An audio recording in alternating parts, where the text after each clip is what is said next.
വിദ്യാർത്ഥികളെ, 7ാം class annual evaluation വാർഷിക പരീക്ഷ 2024-25 സോഷ്യൽ സയൻസിന്റെ ക്വസ്റ്റ്യൻ പേപ്പറും അതിന്റെ ആൻസർ കീയുമാണ് നമ്മൾ ഡിസ്കസ് ചെയ്യുന്നത്. അപ്പൊ മക്കൾ ആദ്യമായാണ് ഈ ചാനൽ കാണുന്നതെങ്കിൽ ചാനൽ ഒന്ന് സബ്സ്ക്രൈബ് ചെയ്യണേ. അപ്പൊ നമുക്ക് ക്വസ്റ്റ്യൻസിലേക്ക് പോവാം. First activity 1.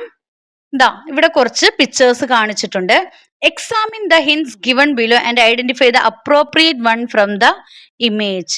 ഫസ്റ്റ് വൺ, ഇതിൽ നിന്ന് താഴെ പറഞ്ഞിരിക്കുന്നതിന് അപ്രോപ്രിയേറ്റ് ആയിട്ടുള്ളത് എടുത്ത് എഴുതാനാണ് പറഞ്ഞിരിക്കുന്നത്. പറഞ്ഞിരിക്കുന്നത് information about human life in the pre historic times.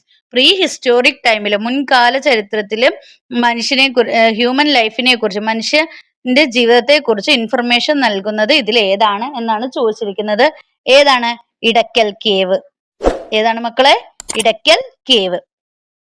രണ്ടാമത്തെ, gives important information about maritime trade relation with various foreign countries over the centuries. Maritime trade റിലേഷൻസിനെ കുറിച്ച് ഇൻഫർമേഷൻ നൽകുന്നത് അത് ഏതാണ്? ഇതിനകത്ത് ഏതാണ്? Sea bridge. ഏതാണ്? നമ്മളുടെ വ്യാപാര ബന്ധത്തിൽ അല്ലെ, സീ ബ്രിഡ്ജ്. സീ ബ്രിഡ്ജ് അതായത് കടൽ പാലം. മൂന്നാമത്, C place where the famous scholastic gathering named Revathi Pattathanam was held. ഏതാണ്? ഏതാണ്? തളി ടെമ്പിൾ. തളി ക്ഷേത്രം. Thali temple. D, major war spot of the Zamorin against the Portuguese. ഏതാണ്? അപ്പൊ പിന്നെ ലാസ്റ്റ് ഉള്ളത് ഏതാണ്? മിഷ്കൽ മോസ്ക് അല്ലെ, മിഷ്കൽ പള്ളി. മിഷ്കൽ മോസ്ക്. മിഷ്കൽ മോസ്ക്. മിഷ്കൽ പള്ളി. Next, which of the following source is not suitable for local history writing. ഏതാണ് ഇതിനകത്ത് അല്ലാത്തത്? കോയിൻസ്. ഡി ആണ് ശരിയായ ഉത്തരം. Activity 2. Gandhiji reach South Africa when apartheid existed there. Name the newspaper Gandhiji started in South Africa to oppose apartheid. എന്താണ്? Gandhiji start ചെയ്ത news paper അല്ലേ? ഏതാണെന്നാണ് ചോദിച്ചിരിക്കുന്നത്. ഏതാണ്? Indian opinion. എ ആണ് ശരിയായ ഉത്തരം. B, South Africa is known as Gandhiji's political laboratory. What methods of protest did Gandhiji experiment in South Africa. South Africa എന്താണ്? South ആഫ്രിക്കനെ ഗാന്ധിജിയുടെ പൊളിറ്റിക്കൽ ലബോറട്ടറി എന്നാണ് അറിയപ്പെടുന്നത്. What method to protest the Gandhiji experiment in South Africa. എന്തൊക്കെയായിരുന്നു? അദ്ദേഹം എന്തൊക്കെയാണ്? സത്യാഗ്രഹം അല്ലെ, സത്യാഗ്രഹം. പിന്നെ നോൺ കോപ്പറേഷൻ, നിസ്സഹകരണം. പിന്നെ എന്താണ്? ലോസ് ഒക്കെ ഡിസൊബേയിങ് ലോസ് അല്ലെ, ഡിസൊബേയിങ് ലോസ്, നിയമലംഘനം. എന്തൊക്കെയാണ്? സത്യാഗ്രഹം. പിന്നെന്താണ്? നോൺ കോപ്പറേഷൻ, നിസ്സഹകരണം. പിന്നെന്താണ്? ഡിസൊബേയിങ് ലോസ് അല്ലെ, നിയമ ലംഘനം തുടങ്ങിയവയാണ്. അപ്പൊ അതാണ് ബിയുടെ ഉത്തരം. ഇനി C, how did the natives act as affect the freedom of movement of the Africa. എന്തൊക്കെയാണ്? ഹൗ ഡിഡ് ദ നേറ്റീവ്സ് അതായത് urban areas act as affect the freedom of movement of the Africans. എങ്ങനെയായിരുന്നു? കറുത്ത വർഗക്കാർക്ക് എന്താണ്? അവരുടെ ടൗണിലേക്ക് അല്ലെ, നഗരങ്ങളിലേക്ക് പ്രവേശിക്കാൻ എന്ത് ചെയ്തു? നിയന്ത്രണം ഏർപ്പെടുത്തി. മനസ്സിലായോ? കറുത്ത വർഗക്കാർക്ക് അതായത് ബ്ലാക്കിസിന് എന്താണ്? അവര് ആഫ്രിക്ക. ഹൗ ഡിഡ് നേറ്റീവ്സ് എന്നാ ചോദിച്ചിരിക്കുന്നത്.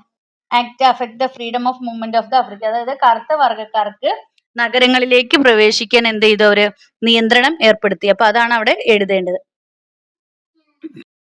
മൂന്നാമത്തെ activity, the graph below shows the public expenditure of the central government four 5 years from 2018 to 2019 to 2020-23. ഈ ഗ്രാഫ് നോക്കിയിട്ട് താഴെ ചോദിച്ചിരിക്കുന്ന ചോദ്യങ്ങൾക്ക് ഉത്തരം എഴുതാനാണ് പറഞ്ഞിരിക്കുന്നത്. What is the public expenditure in 2022-23 compared to 2018-19?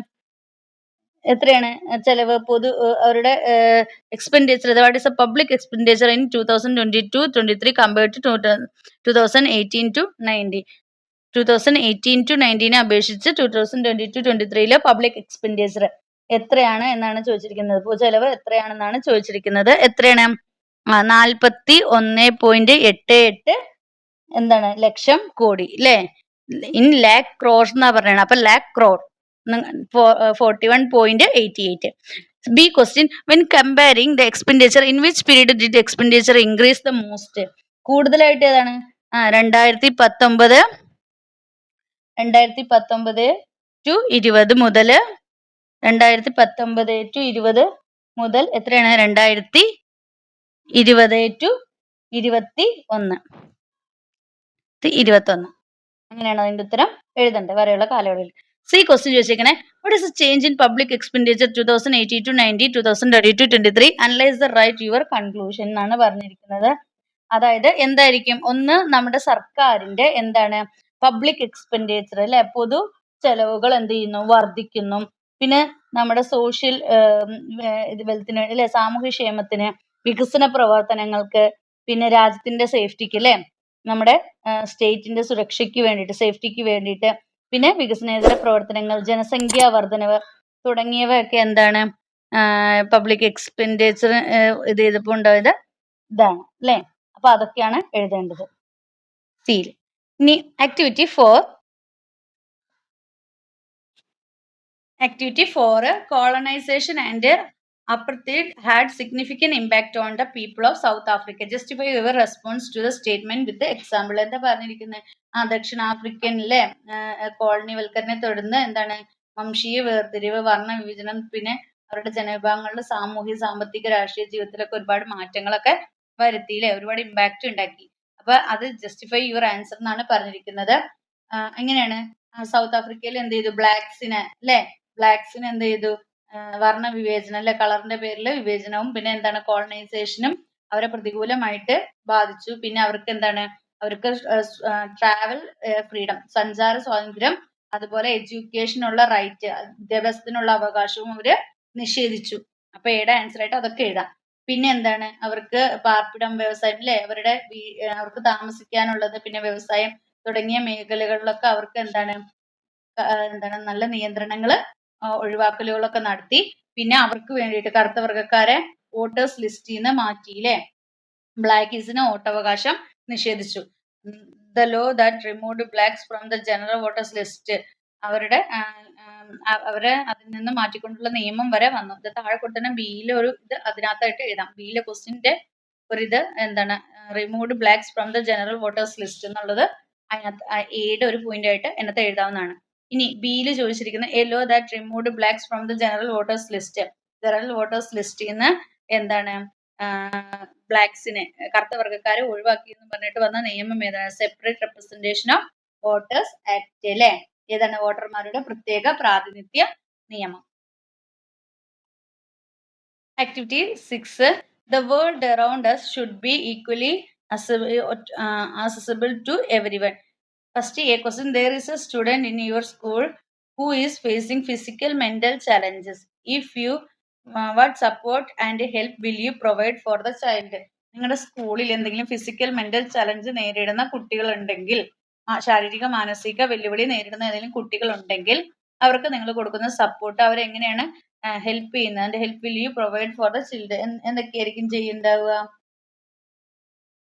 നിങ്ങൾ എന്താണ് അവർക്ക് എന്താണ് നിങ്ങളുടെ പിന്തുണ കൊടുക്കണം അല്ലെ.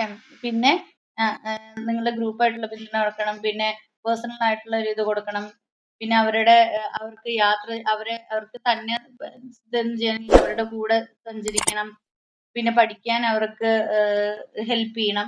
അങ്ങനെയൊക്കെ തുടങ്ങി ഒരുപാട് കാര്യങ്ങൾ നിങ്ങൾക്ക് അവരെ ഹെൽപ്പ് ചെയ്യുന്ന രീതിയിൽ ചെയ്യാം അല്ലെ. അവർക്ക് എന്തെങ്കിലും പുറത്തേക്ക് ഇറങ്ങാൻ കഴിയാത്തൊരു വ്യക്തിയാണെങ്കിൽ അവരെ ഹെൽപ്പ് ചെയ്യാം. അങ്ങനെ ഏതെങ്കിലും രീതിയിൽ നിങ്ങൾക്ക് അവരെ ഹെൽപ്പ് ചെയ്യുന്ന രീതി, മെത്തേഡ്സ് എഴുതാനാണ് പറഞ്ഞിരിക്കുന്നത്. ബി ക്വസ്റ്റ്യൻ ചോദിച്ചിരിക്കുന്നത്, which article of the constitution ensure the following. എന്താ ചോദിച്ചിരിക്കുന്നത്, നിങ്ങളോട് ചോദിച്ചിരിക്കുന്നത് ഇതിൽ പറഞ്ഞിരിക്കുന്നത് താഴെ പറഞ്ഞു, ensuring equality for all citizen, അതിന് വേണ്ടി കൊടുത്തിരിക്കുന്ന ആർട്ടിക്കിൾ ഏതാണ്? അതായത് ഇന്ത്യൻ ഭരണഘടനയില് ensure equality for all citizen, എല്ലാ ജനങ്ങൾക്കും ഒരേപോലെയുള്ള തുല്യത, അതിനെ പറ്റി പറയുന്ന ആർട്ടിക്കിൾ ഏതാണെന്നാണ് ചോദിച്ചിരിക്കുന്നത്. ആർട്ടിക്കിൾ 14, അനുച്ഛേദം 14, ആർട്ടിക്കിൾ 14 എന്നാണ് എഴുതേണ്ടത്, ആർട്ടിക്കിൾ 14. ഇനി രണ്ടാമത്തത് ചോദിച്ചിരിക്കുന്നത്, ensuring that there is no discrimination based on religion, caste, sex and place of birth. എന്താണ് റിലീജിയൻ, ജാതി, മത, എന്താണ് വർഗ അല്ലെങ്കിൽ ജനിച്ച സ്ഥലത്തിന്റെ പേരിൽ എന്താണ് ഡിസ്ക്രിമിനേഷൻ പാടില്ല എന്ന് അതിനെ ബേസ് ചെയ്തുകൊണ്ട് വന്നിരിക്കുന്ന ആർട്ടിക്കിൾ ഏതാണ്? ആർട്ടിക്കിൾ 15. അനുച്ഛേദം 15. ആർട്ടിക്കിൾ 15, അനുച്ഛേദം 15. Activity 6, complete table by including the features of the budget. ബഡ്ജറ്റിന്റെ ഫീച്ചേഴ്സ് ഉൾപ്പെടുന്ന ടേബിൾ കംപ്ലീറ്റ് ചെയ്യാനാണ് പറഞ്ഞിരിക്കുന്നത്. ഒരെണ്ണം പറഞ്ഞിട്ട് financial document of the expected incomes or expenditured by the government for a specific financial year. പിന്നെ എന്താണ്, നമുക്ക് ഏപ്രിൽ 1 മുതൽ മാർച്ച് 31 വരെയുള്ള എന്താണ് സംസ്ഥാനത്തിന്റെ സാമ്പത്തിക ഓഡിറ്റ് കൂടിയാണ്, സാമ്പത്തിക വർഷത്തേക്കാണ് എന്ത് ചെയ്യുന്നത്, ബജറ്റ്. അപ്പൊ ഏപ്രിൽ 1 മുതൽ മാർച്ച് 31 വരെയുള്ള ഒരു സാമ്പത്തിക വർഷത്തേക്ക് വേണ്ടിയിട്ടുള്ള ബജറ്റാണ് എന്ത് ചെയ്യുന്നത്, തയ്യാറാക്കുന്നത്. പിന്നെന്താണ്, രാജ്യത്തിന്റെ അല്ലെങ്കിൽ സംസ്ഥാനത്തിന്റെ, നമ്മുടെ സ്റ്റേറ്റിന്റെ അല്ലെങ്കിൽ എന്താണ് നമ്മുടെ സ്റ്റേറ്റിന്റെ അല്ലെങ്കിൽ നമ്മൾ ഇതിന്റെ സാമ്പത്തിക ഓഡിറ്റ് കൂടിയാണ് എന്തെന്ന് പറയുന്നത്, ബജറ്റ് എന്ന് പറയുന്നത്. നമ്മുടെ കൺട്രിയുടെയോ അല്ലെങ്കിൽ നമ്മുടെ സ്റ്റേറ്റിന്റെയോ എന്താണ് സാമ്പത്തിക ഓഡിറ്റ് കൂടിയാണ് എന്ത്, ബജറ്റ് എന്ന് പറയുന്നത്. പിന്നെ ആരാണ്, ഫിനാൻഷ്യൽ മിനിസ്റ്റർ ആണ് എന്ത് ചെയ്യുന്നത്, ബജറ്റ് അവതരിപ്പിക്കുന്നത് അല്ലെ. ധനമന്ത്രിയാണ് എന്ത് ചെയ്യുന്നത്, ബജറ്റ് അവതരിപ്പിക്കുന്നത്. ഫിനാൻഷ്യൽ മിനിസ്റ്റർ ആണ് എന്ത് ചെയ്യുന്നത്, ധനമന്ത്രിയാണ് എന്ത് ചെയ്യുന്നത്, ബജറ്റ് അവതരിപ്പിക്കുന്നത്. അപ്പൊ ഫീച്ചേഴ്സ് ഓഫ് ബജറ്റ് എഴുതാനാണ് അവിടെ പറഞ്ഞിരിക്കുന്നത്. ഇനി budget can be divide into 3 categories on the basis of revenue and expenditure. ഇവിടെ കുറച്ച് നേച്ചർ ഓഫ് ബജറ്റ് തന്നിട്ടുണ്ട്, ടൈപ്പ് ഓഫ് ബജറ്റ് എഴുതാനാണ് പറഞ്ഞിരിക്കുന്നത്. ഈക്വൽ ഇൻകം ആൻഡ് എക്സ്പെൻഡിച്ചർ, അത് ബാലൻസ്ഡ് ബജറ്റ് ആണ്. മോർ ഇൻകം ലെസ് എക്സ്പെൻഡിച്ചർ ആയിട്ടുള്ളത് ഏതാണ് മിച്ച ബജറ്റ് അല്ലെ, സർപ്ലസ് ബജറ്റ് ആണ്, മിച്ച ബജറ്റാണ്, സർപ്ലസ് ബജറ്റ് ആണ്. Less income and more expenditure ആയിട്ടുള്ളത് ഏതാണ്, കമ്മി ബജറ്റ് അല്ലെ, ലോ ബജറ്റ് അല്ലെ, ഡെഫിസിറ്റ് ബജറ്റ് അല്ലെങ്കിൽ ലോ ബജറ്റ്, അതായത് കമ്മി ബജറ്റ് ആണ്. Activity 7, name the different types of maps can be seen in social science lab and atlas. നമുക്ക് മാപ്പുകളെ കുറിച്ച് പഠിച്ചിട്ടുണ്ട് അല്ലെ. ഫസ്റ്റ് ക്വസ്റ്റ്യൻ ചോദിച്ചാൽ name the cultural maps that depicts the following information. താഴെ പറഞ്ഞ കൾച്ചറൽ മാപ്പുകൾ ഏതൊക്കെയാണെന്ന് എഴുതാനാണ് പറയുന്നത്. പാഡി ഫീൽഡിന് ഇത് ചെയ്യുന്നത് ഏതാണ്, അഗ്രികൾച്ചറൽ മാപ്പാണ്. നാഷണൽ ഹൈവേസിന് ഏതാണ്, ട്രാൻസ്പോർട്ടേഷൻ മാപ്പ്, അതായത് പാഡി ഫീൽഡ്സിന് എന്താണ്, കാർഷിക ഭൂപടം. നാഷണൽ ഹൈവേസിന് എന്താണ്, ട്രാൻസ്പോർട്ടേഷണൽ മാപ്പ്, അതായത് ഗതാഗത ഭൂപടം. What are the maps that focus on the specific topic or theme. ഒരു പ്രത്യേക ടോപ്പിക്കിനെയോ തീമിനെയോ ഒരു വിഷയത്തെ കുറിച്ചോ ഫോക്കസ് ചെയ്ത് മാപ്പ് നിർമ്മിക്കുന്നതിനാണ് നമ്മൾ എന്തെന്ന് പറയുന്നത്, തീമാറ്റിക് മാപ്പ്, അതായത് വിഷയാധിഷ്ഠിത ഭൂപടങ്ങൾ എന്ന് പറയുന്നത്. സി ക്വസ്റ്റ്യൻ ചോദിച്ചേ, why are special geographical feature illustrated specifically on the map. എന്തൊക്കെ ജിയോഗ്രഫിക്കൽ ഫീച്ചേഴ്സ് ആണ് മാപ്പിൽ വരിക എന്നാണ് ചോദിച്ചത്. അതായത് ഒരേ മാപ്പിൽ തന്നെ 2 തരം വിവരങ്ങൾ നമുക്ക് എന്താണ്, ചിത്രീകരിച്ച വിവരങ്ങൾ കൂടിക്കലർന്ന് നമുക്ക് കുറെ ആശയക്കുഴപ്പങ്ങൾ എന്ത് ചെയ്യും, സൃഷ്ടിക്കും. അപ്പൊ അതുപോലെ പിന്നെ നമ്മുടെ വിവരശേഖരണങ്ങളും നമുക്ക് എന്ത് ചെയ്യും, അതുപോലെ സങ്കീർണമാവുകയും ചെയ്യും. അപ്പൊ എന്തൊക്കെ, why are special geographical feature illustrated specifically on the map, specific ആയിട്ട് കൊടുക്കുന്നത് അതുകൊണ്ടാണ് അല്ലെ. ഒന്നിൽ കൂടുതൽ വിഷയങ്ങൾ എന്താണ് ഒന്നിച്ച് ചിത്രീകരിച്ച എല്ലാ വിവരങ്ങളും കൂടി ചേർന്നിട്ട് നമുക്ക് എന്താവും, അത് ആകെ ഡൗട്ട്ഫുൾ ആയിട്ട് മാറും അല്ലെ. ഒരുപാട് കുഴപ്പങ്ങൾ സൃഷ്ടിക്കും ഒന്നിൽ കൂടുതൽ കാര്യങ്ങൾ ഒരു മാപ്പിൽ തന്നെ ചെയ്തു കഴിഞ്ഞാൽ അല്ലെ. അപ്പോൾ അതുപോലെ അതിന്റെ വിവരശേഖരണവും നമുക്ക് എന്താണ് ഡിഫിക്കൽട്ട് ആയിട്ട് മാറും. അതുകൊണ്ടാണ് അങ്ങനെ ചെയ്യുന്നത്. Next activity 8, the atmosphere is classified into 5 different layers based on the temperature difference. Temperature ഡിഫറൻസിന്റെ ബേസിൽ നമ്മുടെ എന്താണ് അറ്റ്മോസ്ഫിയറിനെ പല ലെയേഴ്സ് ആയിട്ട് തിരിച്ചിട്ടുണ്ട്. നമ്മൾ പഠിച്ചിട്ടുണ്ട് ഏതൊക്കെയാണ്, troposphere, stratosphere, mesosphere, thermosphere, exosphere എന്ന് തിരിച്ചിട്ടുണ്ട്. ഇനി താഴെ കുറച്ച് ഫീച്ചേഴ്സ് നൽകിയിട്ടുണ്ട്. അത് ഏത് അറ്റ്മോസ്ഫിയറിക് ലെയറിലാണ് വരുന്നതെന്ന് കണ്ടുപിടിക്കാനാണ് പറഞ്ഞിരിക്കുന്നത്. എ എന്ന് പറയുന്നത് long distance transmission of radio waves is possible. എന്താണ്, റേഡിയോ തരംഗങ്ങളുടെ ദീർഘദൂര പ്രേക്ഷണം സാധ്യമാകുന്നു എന്നാണ് പറഞ്ഞിരിക്കുന്നത്. അതേതാണ്, എക്സോസ്ഫിയർ. 5ാമത്തത് എക്സോസ്ഫിയർ എഴുതേണ്ടത് എ ആണ്. ഇനി നെക്സ്റ്റ് ഏതാണ് പറഞ്ഞിരിക്കുന്നത്, layer of atmosphere that lies approximately 80 to 400 kilometre above the surface എന്നാണ് പറഞ്ഞിരിക്കുന്നത്. അതായത് ഏകദേശം 80 മുതൽ 400 കിലോമീറ്റർ മുകളിൽ വരെ എന്താണ് സ്ഥിതി ചെയ്യുന്ന അന്തരീക്ഷ പാളിയാണ് എന്തെന്ന് പറയുന്നത്, ഏതാണ് അത് പറഞ്ഞിരിക്കുന്നത്, തെർമോസ്ഫിയർ. അപ്പൊ തെർമോസ്ഫിയറിന്റെ ഏതാണ്, ബി ആണ്. ഇനി സി എന്താണെന്ന് നമുക്ക് C the atmospheric layer in which ozone layer is present. എന്താ പറഞ്ഞിരിക്കുന്നത്? ഓസോൺ പാളിയുള്ള അന്തരീക്ഷ പാളി ഏതാണെന്നാ ചോദിച്ചത്. ഓസോൺ പാളിയുള്ള അന്തരീക്ഷ പാളി സ്ട്രാറ്റോസ്ഫിയർ ആണ്. അപ്പൊ സി ഇവിടെയാണ് എഴുതേണ്ടത്. സി ഇവിടെയാണ് എഴുതേണ്ടത്. സ്ട്രാറ്റോസ്ഫിയറിലാണ്. Next, temperature of the atmosphere decrease at the rate of 1 degree Celsius for every 165 meters from the surface of the earth. എന്താണ് പറഞ്ഞത്? ഭൗമോപരിതലത്തിൽ നിന്ന് ഓരോ 165 മീറ്റർ ഉയരത്തിൽ എന്താണ് ഓരോ 165 മീറ്റർ ഉയരത്തില് ഒരു റേറ്റ് ഓഫ് 1 degree എന്നാ പറയുന്നത് അല്ലേ? എന്ന തോതിൽ എന്ത് ചെയ്യുന്നു? അന്തരീക്ഷ താപനില കുറയുന്നു എന്നാണ് പറഞ്ഞിരിക്കുന്നത്. അപ്പൊ അതേതാണ്? ട്രോപ്പോസ്ഫിയർ ആണ്. അപ്പൊ ഡി ആണ് എന്ത് ചെയ്തത്? ട്രോപ്പോസ്ഫിയറിൽ എഴുതേണ്ടത്. പിന്നെ എന്താ ഉള്ളത്? Metre next metres burn down, അതല്ലല്ലോ, എക്സോസ്ഫിയറിൽ എഴുതേണ്ടത്, സോറി കേട്ടോ, എക്സോസ്ഫിയറിൽ നമ്പർ ഇട്ടത് മാറിപ്പോയി. എക്സോസ്ഫിയറിൽ ഇടേണ്ടത് ഇതാണ്, അല്ല എ തന്നെയാണ് കേട്ടോ, എ തന്നെയാണ്. എ ബി, ഇത് ബി ആണ് എഴുതേണ്ടത്. സ്ട്രാറ്റോസ്ഫിയറിൽ സി ആണ്, ട്രോപ്പോസ്ഫിയറിൽ ഡി ആണ്. ഇനി മീസോസ്ഫിയറിലാണ് എന്തുള്ളത്?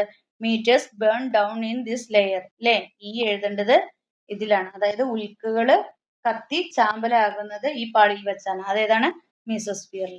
അപ്പൊ നമ്മൾ എഴുതുമ്പോൾ ഇങ്ങനെയാണ് എഴുതേണ്ടത്. അതായത് എക്സോസ്ഫിയറിൽ ഏതാണ്? എ എഴുതുക. എക്സോസ്ഫിയറിൽ എ, തെർമോസ്ഫിയറിൽ ബി,